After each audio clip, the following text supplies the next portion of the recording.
Hey everyone, welcome to the channel.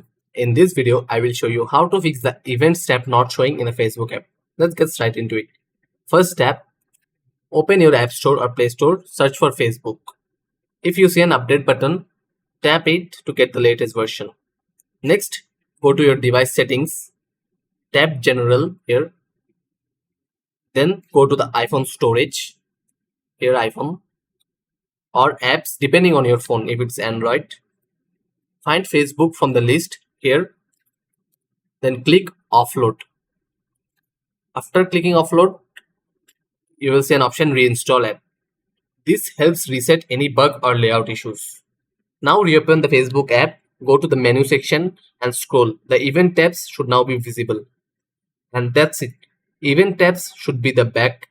If this helped, hit like and subscribe and check out our other Facebook fix videos. Thanks for watching.